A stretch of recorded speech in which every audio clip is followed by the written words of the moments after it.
Hello students, welcome to the session 1 of congruency of triangles. Before proceeding to the main topic congruency of triangles, let me explain you what the congruent figures. So why we use this word congruent? What is the exact meaning of congruent? Students, congruent word हम तब use करते हैं जब हम comparison करते हैं two figures के बीच में, ठीक है। तो what is the exact meaning of congruency? Two geometrical figures, two geometrical figures are said to be congruent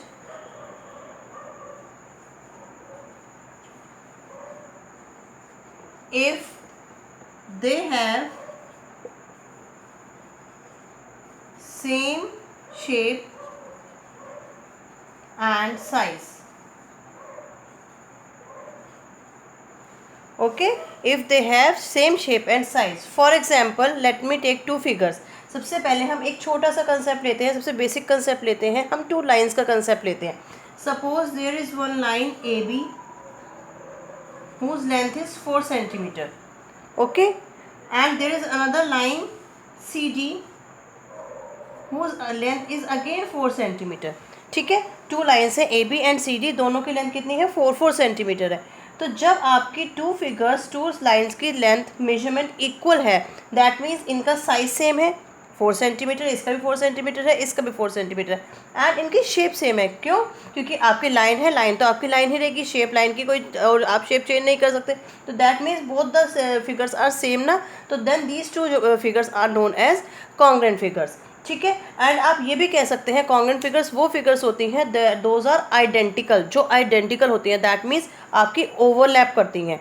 ठीक है. आप देखिए ए बी लाइन है, ए बी लाइन के ऊपर आप जब सी डी लाइन को पुट करेंगे, ठीक है, जब आप इसको दोनों को एक दूसरे के ऊपर रखेंगे तो आपकी दोनों लाइंस क्या हो जाएंगी? ओवरलैप हो जाएंगी. तो दिस मीन्स दोनों फिगर्स क्या हैं? आपकी कॉन्ग्रुएंट है. तो ये आपकी बहुत छोटी सी, बहुत इजी सी पहचान होती है कि आपकी जब टू फिगर्स ओवरलैप कर जाती हैं तो those figures are known as congruent figures. तो this is the basic concept of congruency की कॉन्ग्रुएंसी होती है. ठीक है. Similarly we take the example of circles.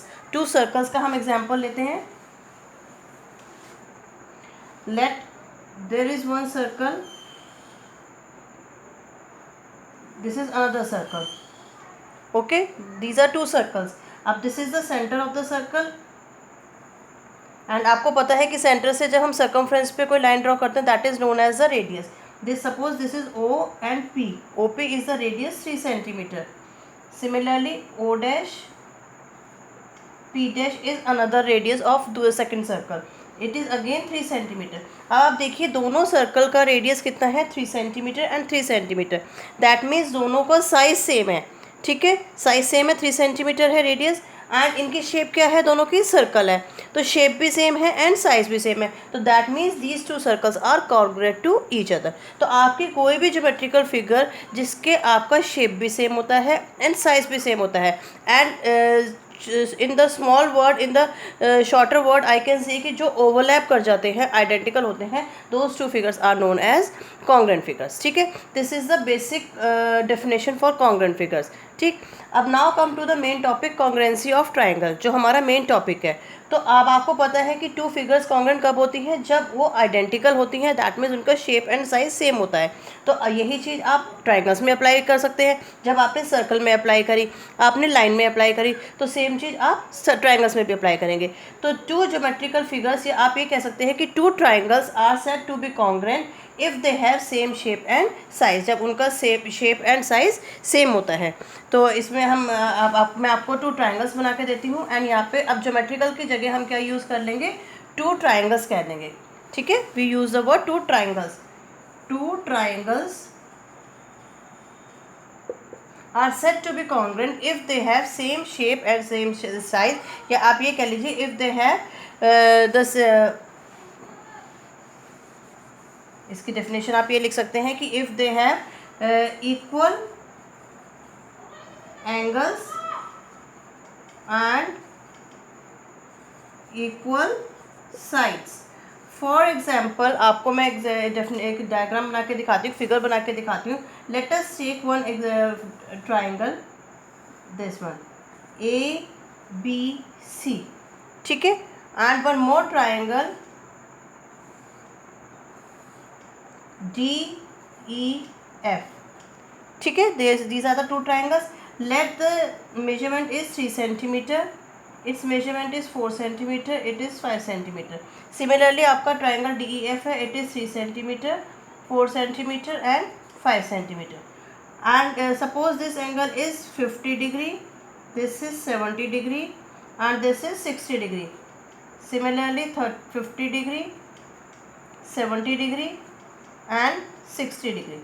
तो अब आप ये देखिए कि दोनों ट्राइंगल्स की जो साइड्स हैं, AB is 3 centimetre, similarly DE is 3 centimetre, AC is 4 centimetre, DF is 4 centimetre, BC is 5 centimetre, EF is 5 centimetre. तो all the three sides are correspondingly equal to each other ना, and इनके angles भी आप देखिए equal है.